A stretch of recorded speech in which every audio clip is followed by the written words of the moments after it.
Tennessee is well known for its whiskey, of course, but move over, Jack and George.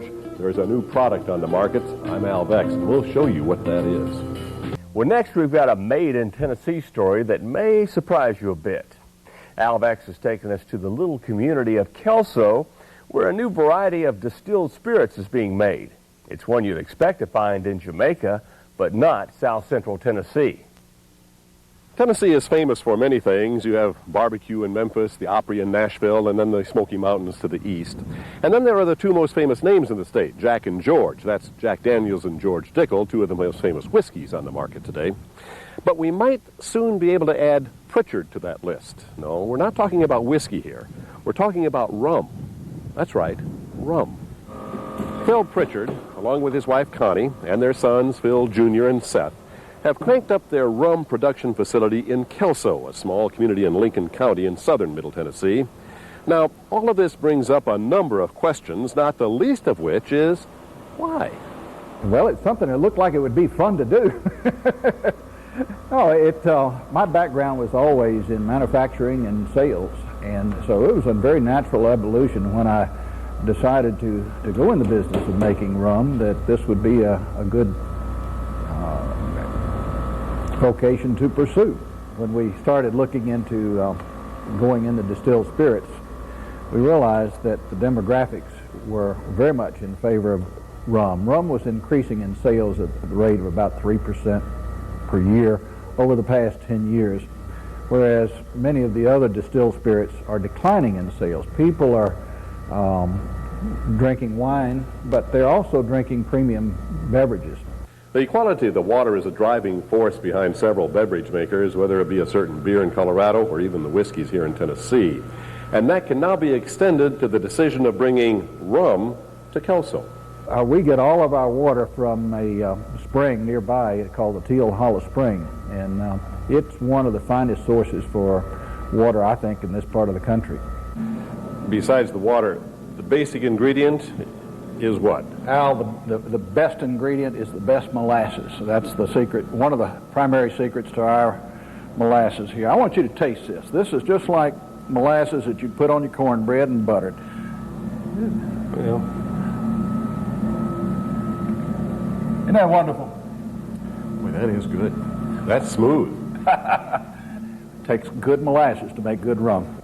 This is your primary fermentation, and you can see how aggressive it is, and actually if you put your hand over it you can feel the heat. There's a tremendous amount of heat generated in fermentation. In fact, our fermentation runs a little higher than most. Our fermentation is happening somewhere around 90 to 95 degrees with a maximum temperature reached around 100 degrees. Now, this is our secondary fermentation, and this particular tank has been fermenting for about 3 days now. Aside from the alcohol that the yeast produced, that boiling action that you saw in the previous tank and the foam that you see in this tank is actually carbon dioxide. And that's a secondary product that is produced by the fermentation or the yeast fermenting the sugars. And this third tank has been fermenting for about 8 to 10 days, and we're now ready to start the distillation process on this tank. The next and most important thing, or one of the most important things that we use a pot still technique. Pot still is a batch production technique. When you go to most distilleries, you will find that they are what they call a continuous run or column still. They never shut down, or they don't like to shut down. They continuously run. But in a pot still, each batch must be first fermented according to a strict procedure and then distilled according to a strict procedure so that there is a continuity of flavors. Rum is a product that is produced in almost every country that is in the sugar cane business.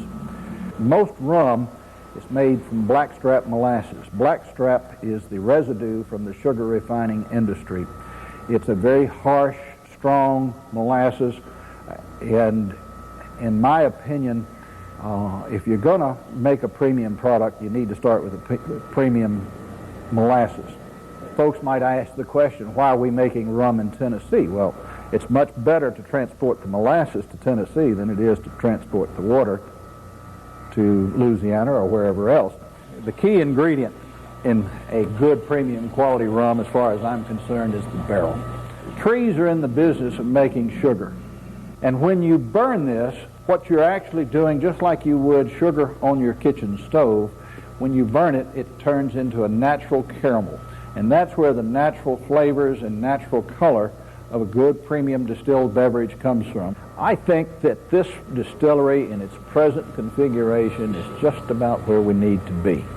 We have a maximum capacity of somewhere around 1,600 cases a month in this, with our current facility and our current equipment. And I think that's a pretty nice little, this is truly a micro distillery. It's not going to ever be a large distillery that I foresee at any time in the near future. Phil, you know, they do have machines that do a lot of this work. Well, this is if you look at this bottle, it's a multi-shaped bottle with different tapers and what have you, compound curves and what have you. And yes, they will make a machine that will do this, but in truth, the machine would be so cost prohibitive that in our situation it's not necessary, and we just don't need to do it. I've always wanted to be a part of an operation like this. This is my kind of work. Now, Phil realizes that this may be a bit of a gamble, but it's a gamble he's willing to take. Will the name Prichard ever rank up there with the Daniels and the Dickles? Well, who knows? But one thing is certain. Phil is as proud to put his name on this bottle as they are on theirs. You know, when we decided to name our product, it's difficult because if you put your name on it, ego gets involved. But I hearken back to what my dad always said. He said, if you're proud of it, put your name on it. I can't think of anything that I've done that I'm more proud of. So consequently, we have Prichard's Fine Rum.